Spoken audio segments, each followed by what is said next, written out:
So let's start with assumption 1, original capital investment. So let us assume that the partners agreed to use the original capital investment as a basis of their distribution of profits or losses. Okay?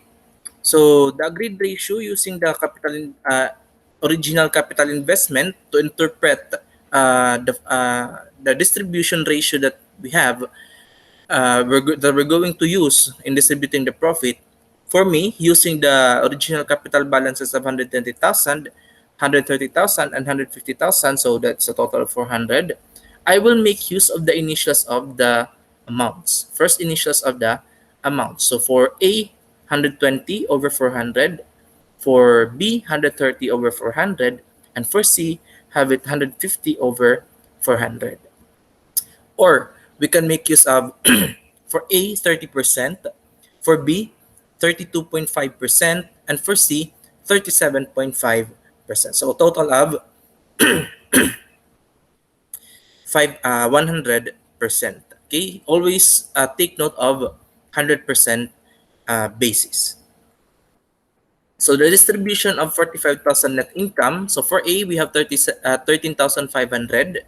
For B, we have it 14,625. And for C, we have it 16,875.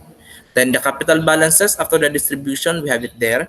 For A, 183,500. Then for B, we have it 145,000 plus 14,625. We have 159,625. And for C, we have it 201,875 for a total of in all 545,000. Okay, we're going to add the profit on their ending capital balance before considering the profit.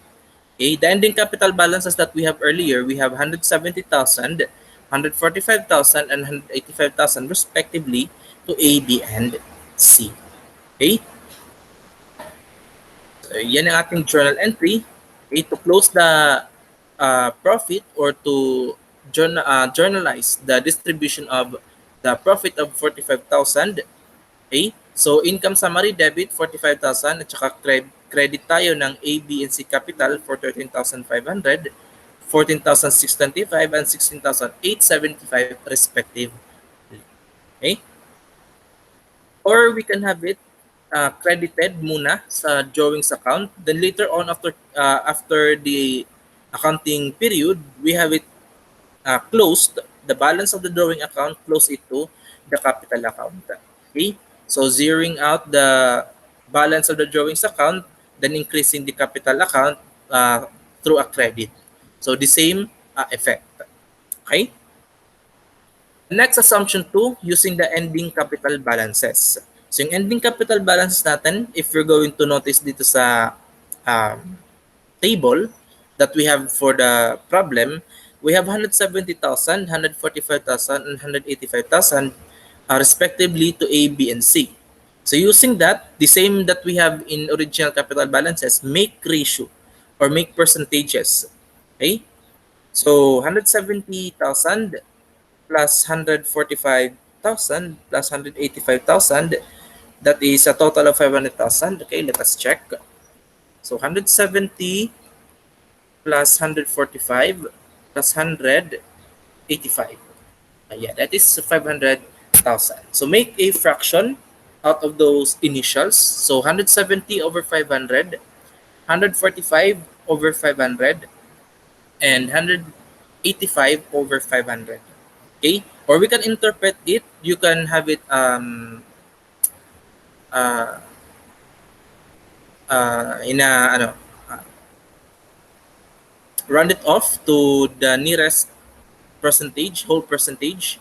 So have it 34% for A, 29% for B, and 37% for C. Okay? So to apply the distribution, 145,000 times 34%, we have 15,300 for A. Then times 29%, we have 13,050 for B. Then times 37,000, we have 16,650 for C. Okay? Then after the capital balances after the division of the profit, we have 185,300 300 for A, 158,050 for B, and 201,650 for C. Okay? Then next, the journal entry. Okay, you can close it directly to the capital account. Okay, the distribution can be closed directly to the capital account, or you can have it credited muna sa drawings account. Then later on, after the accounting period, you can debit it to you can debit the drawings account, then close it, credit to capital account. The scenario. Same scenario lang yan. Um, ma-zero out yung uh, drawings account at saka ma magi-increase yung capital account. Okay, magi-increase yung capital account. In assumption 3, we have average capital balance. We'll make use of the simple average. Using the information that we have, this table, what we're going to use for the average capital balance, simple average, the original or the beginning capital balance for the first year of operation, and the ending or final balance. So to do that, okay, so 120,000 plus 170,000 divided by 2, we have 145 simple average for A. Then do the same thing for B and C. So 137,500 simple average kay B and 167,500 simple average kay C. Then make use of the initials. Okay, we can extend with the next amount or figure or number for the fractions that we're going to use. So 145.0 over 450.0 for A, or 32.22%. Then 137.5 over 450.5 or 30.56 for B. Then 167.5 over 450, okay, or 37.22 for C. Okay, a total of 100% base. Okay, then apply it on the distribution of the profit. So 45,000 times 32.32%, we have 14,500 kay A. Then times 30.56%, we have 13,754 B. Then times 37.22, we have 16,754 C. Then after the distribution of the profit, the capital balances of A, B, and C, we have 184,500 kay A, 158,750 kay B, and 201,750 kay C. Okay? Then again, the journal entry, we can credit it directly to the capital account sa distribution, or you can have it credited muna sa drawings account, then later on have it close to the capital account. The same pa rin yung effect. Then assumption 4, ito na yung most common na ginagamit. Yung most common na ginagamit at lumalabas for problem-solving purposes, which is the average capital balances na yung assumption, weighted average. When we say weighted average, it does not mean the same with the simple average. For accounting for partnership, weighted average is done through this one. Let's assume that movement, okay? For weighted average, we're going to consider this movement already. Okay? So just follow me. Okay, just follow. The weighted average capital balance for A, follow this one. For January 1 na original capital investment, okay, the assumption is the same 100% capital balance of 120,000. So to have it as average, naging outstanding yung 120,000 na yan before nagkaroon ng investment ng 40 sa March 1. Okay? So from January 1 to March 1, it is good for 2 months. Naging outstanding ang 120,000 na capital balance for 2 months. So times 2 over 12, we have average of 20,000. Then afterwards, considering the investment, okay? Guys, yung may parenthesis, we mean as withdrawals. Kapag walang parenthesis, we mean investment. So, March 1, there is an investment of 40,000. Then after the investment of 140,000, the capital balance will be 160,000. Then before the May 1 withdrawal, the 160,000 capital balance became outstanding for 2 months. Okay? Why 2 months? Whole March and the whole April. Okay? Then multiply it by 2 over 12, we can have 26,667 rounded off, okay, as average balance for that. Then after considering uh, the investment that we have, the additional investment in March 1, nagkaroon daw ng withdrawal ng 10,000 sa May 1. Okay? Then, yung naging capital balance after that is 150,000. Before naman considering the July 1 na additional investment na 20,000, yung capital balance na 150,000 naging outstanding muna for another 2 months. So, whole May and whole June. Okay? Then times 2 over 12, yung 150,000, the average capital, average balance for that is 25,000. Then consider after 100, considering capital balance of 150 kasi 150 na, and after considering 140 and after considering the 40,000 and 10,000, 40,000 investment and 10,000 na withdrawal, nagkaroon ulit ng another additional investment. And afterwards, 150,000 nadagdagan daw ng 20,000, nagiging 170,000 na siya. Then at the end of the year, naging outstanding daw yung 170,000 na yan by 6 months. Why 6 months? Whole June, whole July, whole August, September, October, November, and December. Okay? So times 6 over 12. So the average balance for that is 28,333 rounded off. So we can total this all to 100,000.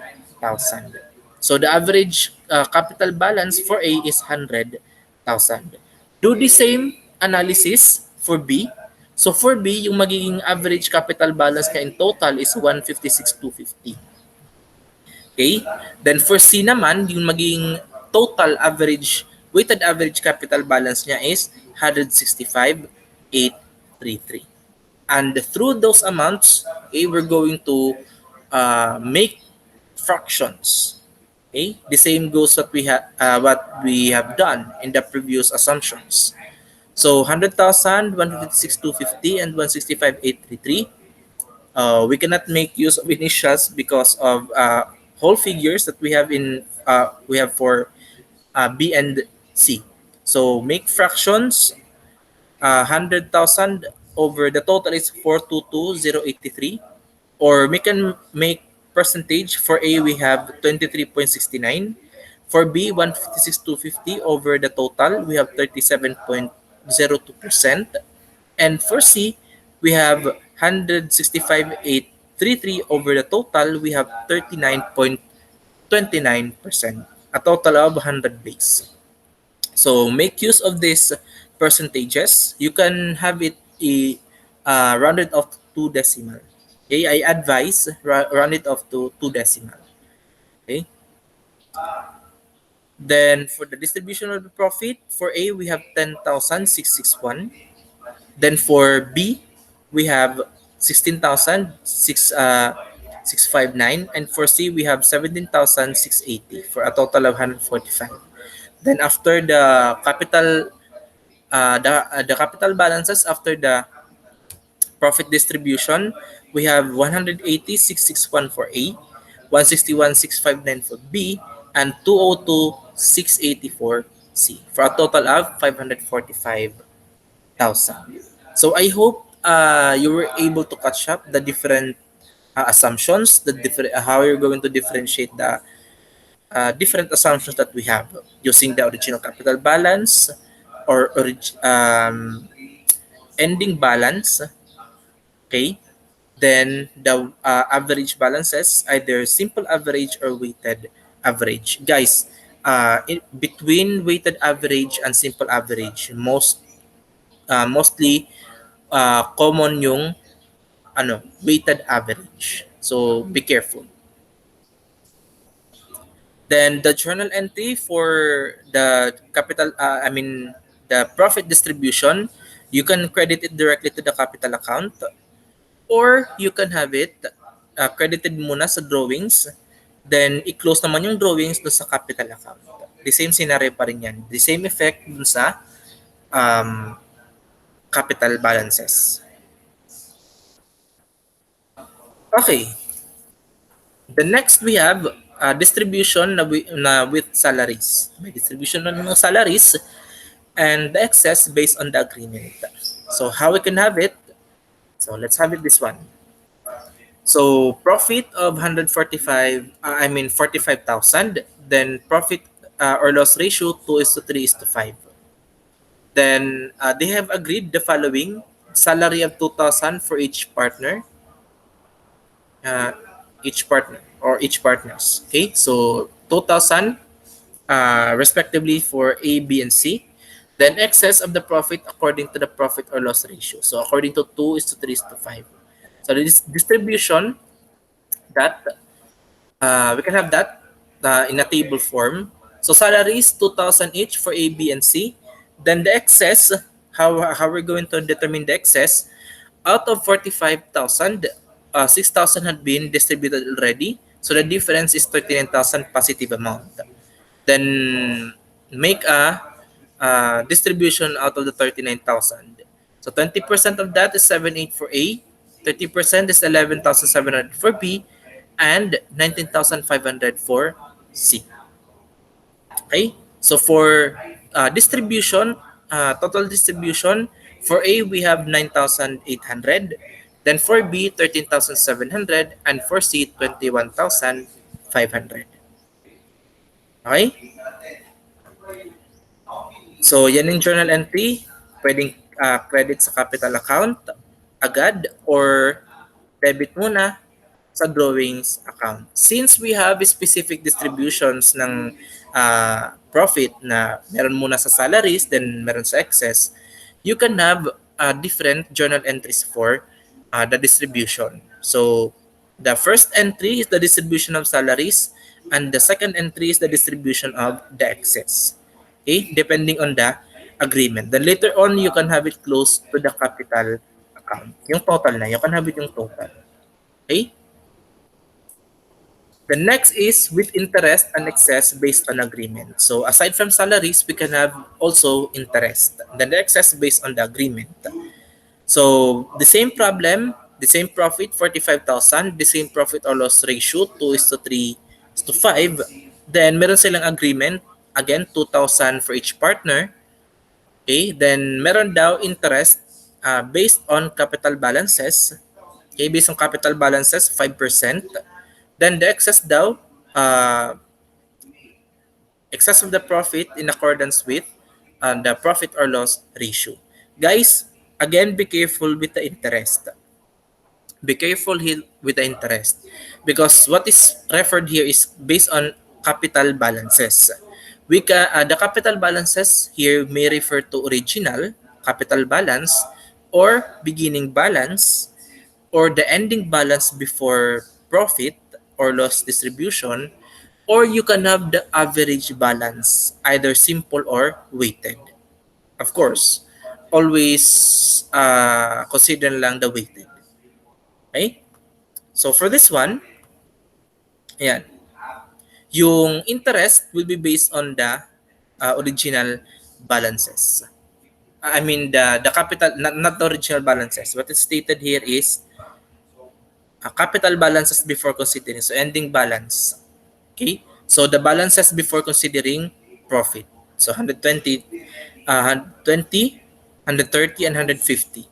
So for A, we have 6,000. For B, we have 6,500. And for C, we have 7,500. A total of 20,000. Sa salaries naman, the same pa rin, total of 6,000. Then to have the excess, we have total of 26,000 already na na-distribute. Then ibawas sa 45,000, the difference is 19,000. Then distribute the excess based on the agreement. 2 is to 3 is to 5. Okay? So 3,800 for A, 5,700 kay B, and 9,500 kay C. A total of 11,800 for A, 14,200 kay B, and 19,000 for C. Journal entry, pwedeng i-credit ulit sa capital agad or magkaroon ka ng specific distribution through a credit to drawing account. Okay? So, first entry, uh, distribution ng salaries. Second entry, distribution of the interest. And the last entry, distribution of the excess. Then afterwards, yan, i-close sa capital account. Okay? Then last, we have with bonus. So aside from salaries, daw and interest, we can have distribution of the bonus. Then the excess based on the agreement. Okay, the same pa rin, 45,000 net profit, 2 is to 3 is to 5. But this time, aside from salary and interest, may bonus daw to managing partner A and C of 1,000 each. So may bonus daw kay A and C. So meaning, yung nagmamanage lang ng partnership is A and C, hindi si B. Okay? Then the excess profit according to profit or loss ratio. Okay. So may distribution ng salaries, good for 6,000 lahat. 2,000 each.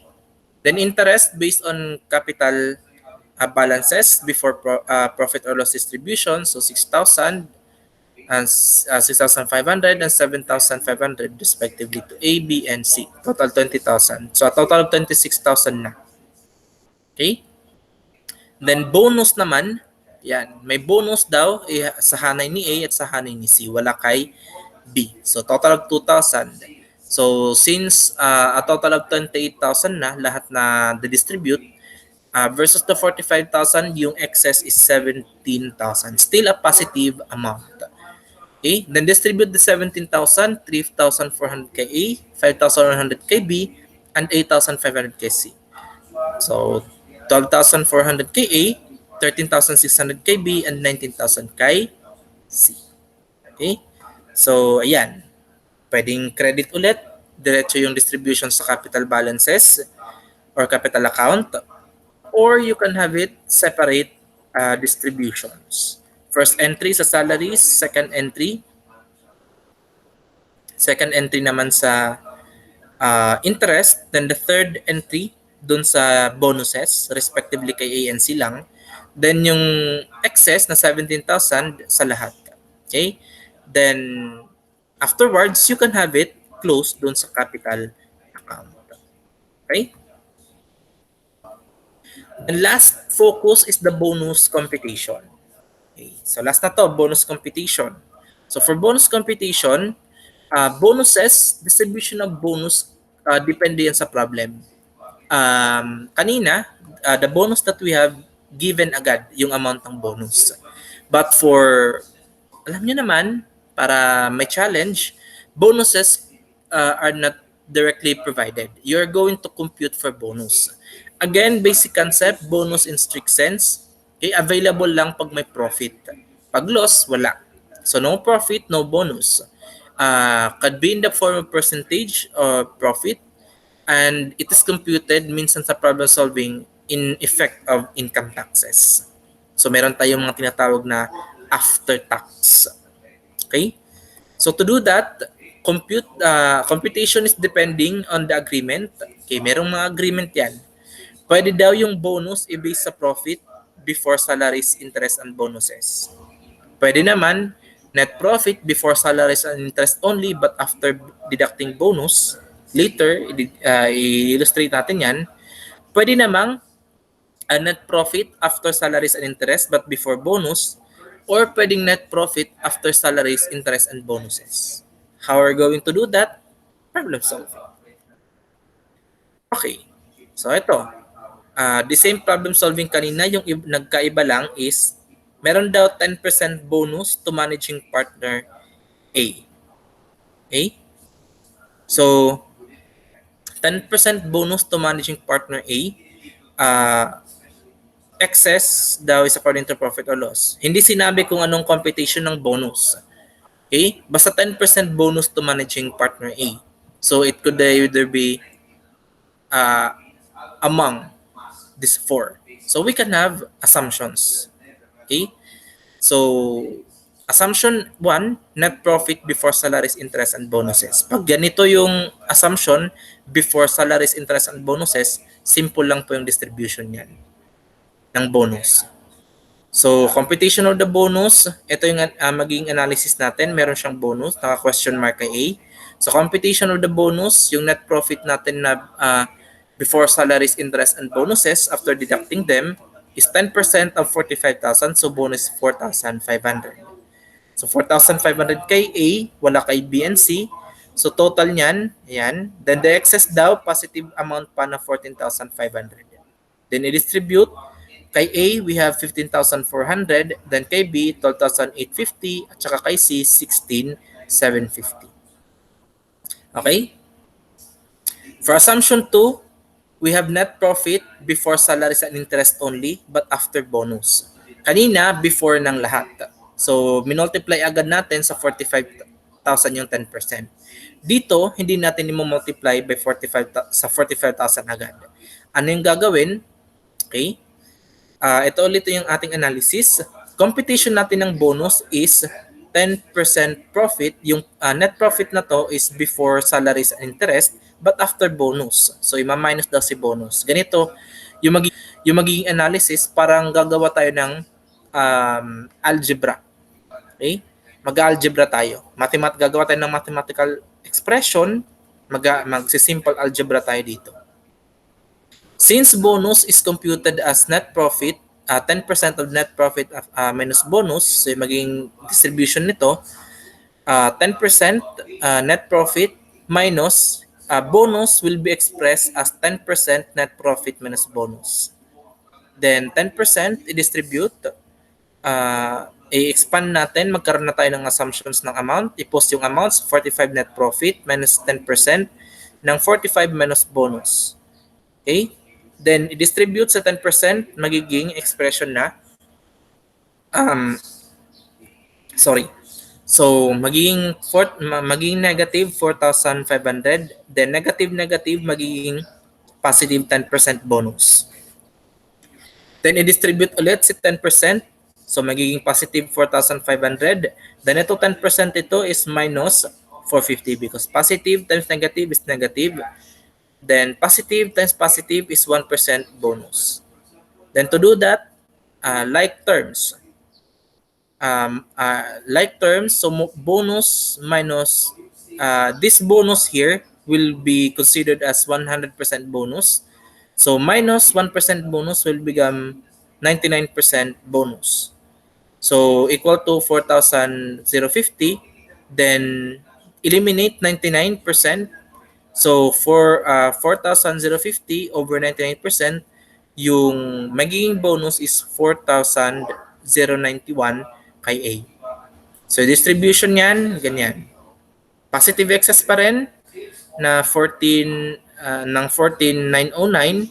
So distribute yan, 15,073 kay A, 12,973 kay B, and 16,954 kay C. Yan. Then assumption 3 naman, after ng salaries but before bonuses. After salaries and interest but before bonuses. So, yung magiging natin, computation ng bonus, i-minus daw si salary at i-minus daw si interest. Since provided naman si salaries and interest, i-minus na lang agad. So, 45,000 minus 6,000 salaries minus 20,000 interests. So, excess is 19,000, i-multiply si 10%, yung magiging bonus is 1,900. So, yan yung ating analysis. Positive excess pa rin, 13,320 kay A, 13,630 kay B, and 18,050 kay C. Then last, net profit after salaries, interest, and bonuses, after ng lahat. So, eto na, magkakaroon tayo ng confusions dito. So, sundan lang ako. NP is net profit, SA for salaries, IN for interest, BN for bonuses. So, we're going to use this acronym. Magiging acronym yung mga terms na to. So, yan. Mas magulo na. So yung si bonus i-express natin as 10% of net profit of 45,000 before or after salaries, interest, and bonus, BN. Yan. Ito yan siya. So, ito net profit 45, salary 6,000, interest 20,000. Si bonus, ito si bonus, yung kabuuang ito from 10% down to BN. Okay? Then simplify everything. So ito magiging 19,000, then i-express ito magiging 19,000 din to minus BN. Then distribute sa 10%, ito magiging 19,000 magiging 1,900 negative, negative minus times positive is negative. The negative times negative is 10% bonus positive. Then magiging 19,000 to. Then simplify ulit, distribute sa 10%. Ito magiging 1,900. Ito naman magiging negative 190. Then ito naman magiging positive 1% bonus. Then like terms, okay, i-simplify ito magiging 1,710. Like terms, ilipat si 1% bonus magiging 99% bonus o equals to 1,710. Then eliminate the 99%. So bonus is equal to i-gross up si 1,710, so maging 1,727. So yan yung maging bonus niya. Then excess is 17,273, positive balance pa rin yung bonus, yung excess pala. So 13,182 for A, 13,682 for B, and 18,136 for C. Okay? Last, okay, distribution is greater than net profit. Kung mapapansin nyo earlier, yan, yung mga naging distribution natin is always positive balance yung excess, positive balances yung naging total. Dito naman, magkakaroon tayo ng expect a negative. Why? Because distribution is greater than the net profit. Kung mapapansin nyo kanina, yung distribution is nagiging equal lang sa profit. So walang negative balance or walang negative amount na naging result. Dito naman magkakaroon tayo ng negative balance. Okay? Let's talk effect the problem. Earn the profit of 50,000, profit or loss ratio 2:3:5. Then may capital balance sila 120, 130, and 150. Then distribution ng salary na 5,000, kanina 2,000, ngayon 5,000 for each partner. Then 10% based on the capital balance. Then 12% down na bonus to managing partner A based on net profit before salaries and interest and bonuses. So yung assumption before. So walang problema. So excess of profit according to profit or loss ratio if there is an excess. Now, ito yung magiging analysis natin. Question mark muna. Bakit dito yung excess? Kanina excess lang, linagyan ko na ng deduction. Kasi we do not know kung yung magiging excess is really a positive amount or a negative amount. So to do that, may distribution na tayo dito ng salaries. 15,000 na yan. Kanina 6,000 lang dito kasi 2,000. Ngayon 15,000 na. Okay? So malaki-laking amount na yung na-deduct. Then yung competition naman ng interest, okay? So each partner, 10% na daw ng kanilang capital balance before profit or loss. So 12,000 kay A, 30,000 kay B, at saka 15,000 kay C. So competition naman ng bonus is only before everything else. So 12% ng net profit ng 50,000 is 6,000 for managing partner A. So kung ilalagay natin yan sa ating analysis, take note, malaking amounts na yung nababawas. Yung interest pa lang is a total of 40,000 na. Plus 15,000 sa salaries, 6,000 naman sa interest. So malaki-laking amount na yan. Okay? So this will be a total of, magkano to lahat? 40 plus 15 is already 55,000 plus 6 is 61. Mas malaki na yung na-distribute natin is a total of 61,000 na compare sa profit na 50. Kaya na naging negative yung excess dito. So instead of excess positive addition, magiging excess negative or deduction siya. Okay? So magiging deduction siya dito. Okay? So since naging deduction siya, maging bawas siya sa magiging net ng kanilang distribution. Okay? So for A, 20,800 lang. Then for B, 14,700. Then kay C, 14,500. Instead na naging positive balances dito, naging negative balance. Okay? Or naging negative amount because of a negative excess or a deduction. Okay? Sir, ano po ba yan? Parang normal lang po ba yan sa competitions? Yes. Maging normal yan sa competition. Okay? So, pag nagkaroon ng journal entry, okay, kung i-charge agad sa capital account, yung net distribution na lang. Pero if you're going to have it in charge to drawing account, yung mangyayari, ayan, makikita nyo dito sa last entry, naka-debit debit yung drawings because yung excess is a negative amount. Okay? Then afterwards, i-close na lang yung net doon sa capital balances. The same pa rin yung magiging effect. Okay? That's it. So, tapos na tayo sa ating partnership operations. I hope nakahabol kayo. If not, kindly, ano na lang, replay and replay the uh, video. So, tapos na tayo sa partnership formation. Then, tapos na tayo dito sa partnership operation. Stay tuned naman sa partnership dissolution and liquidation. Okay?